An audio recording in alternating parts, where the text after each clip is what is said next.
பழனி தண்டாயுதபாணி சுவாமி மலை அடிவாரத்தில் உள்ள கௌமார மடத்திற்கு சொந்தமான 150 கோடி ரூபாய் மதிப்புள்ள சொத்துக்கள் ஆக்கிரமிப்பு தொடர்பாக உயர்நீதிமன்ற மதுரை அமர்வில் வழக்கு தொடரப்பட்டது. இந்த வழக்கு தொடர்பாக இந்து அறநிலையத்துறை ஆணையர் மற்றும் திண்டுக்கல் ஆட்சியர் பதிலளிக்க மெட்ராஸ் உயர்நீதிமன்ற மதுரை அமர்வு உத்தரவு பிறப்பித்திருக்கிறது. விவரங்களோடு இணைகிறார் நமது செய்தியாளர் மாரிசாமி. வணக்கம் மாரிசாமி, இந்த வழக்கின் முழு பின்னணி என்ன, விவரங்கள்? பழனி முருகன் கோவில், பழனி தண்டாயுதபாணி முருகன் கோவில் அந்த மலை அடிவாரத்தில் உள்ள கௌமார மடம், அந்த மடத்துக்கு சொந்தமான 150 கோடி ரூபாய் மதிப்புள்ள சொத்துக்கள் ஆக்கிரமிக்கப்பட்டிருக்கிறது.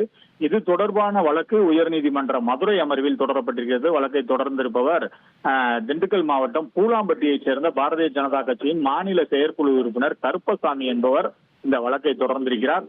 இதில் இந்து சமய அறநிலையத்துறை ஆணையர் மற்றும் இந்து சமய அறநிலையத்துறை செயலாளர் மற்றும் திண்டுக்கல் மாவட்ட ஆட்சியர் தரப்பில் பதில் மனு தாக்கல் செய்ய வேண்டும் என உயர்நீதிமன்ற மதுரை அமர்வானது உத்தரவு பிறப்பித்திருக்கிறது.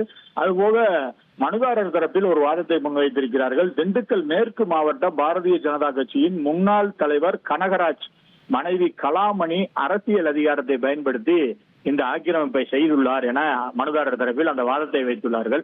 இந்த வழக்கின் பின்னணி பார்த்தோமானால் பழனி கோவில் அடிவாரத்தில் பட்டணம் மாரிமுத்து சுவாமிகள் மடம் இருக்கிறது. இது கௌமார மடாலயத்திற்கு சொந்தமானது. இது பழனி கோவிலுக்கு வரும் பக்தர்கள் பயன்பாட்டிற்காக வழங்கப்பட்ட இடம். இதன் மொத்த நிலங்கள் 1.77 ஏக்கர் பரப்பளவு கொண்டது. தற்போதைய சந்தை மதிப்பில் சுமார் 150 கோடி மதிப்பு இருக்கும்.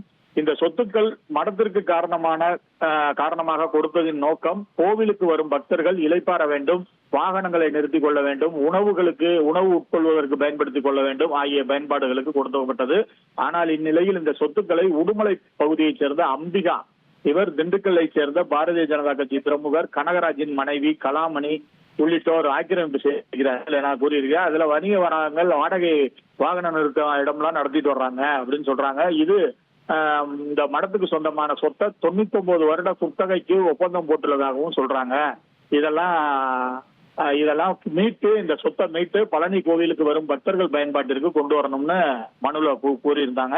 இந்த மனுவானது இன்று நீதிபதிகள் கார்த்திகேயன், சக்திவேல் ஆகியோர் கொண்ட அமர்வு முன்பாக விசாரணைக்கு வந்த போதுதான் இவர்கள் திண்டுக்கல் மாவட்ட ஆட்சியர் மற்றும் இந்து சமய அறநிலையத்துறையோட ஆணையர் மற்றும் அந்த கௌரா மடத்தின் தரப்பிலும் பதில் மனு தாக்கல் செய்ய உத்தரவிட்டு மற்ற வழக்கோடு சேர்த்து இந்த வழக்கையும் சேர்த்து விசாரணைக்கு பட்டியலிட வேண்டும். ஏன்னா பழனி வழக்கு நிறைய ஏற்கனவே வழக்குகள் இருக்கு, அந்த வழக்கோட சேர்த்து இதையும் சேர்த்து பட்டியலிடணும்னு உத்தரவிட்டிருக்காங்க.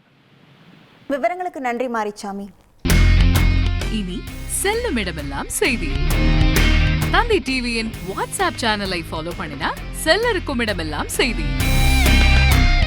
இதோ QR கோட், இப்பவே ஸ்கேன் பண்ணுங்க, ஃபாலோ பண்ணுங்க.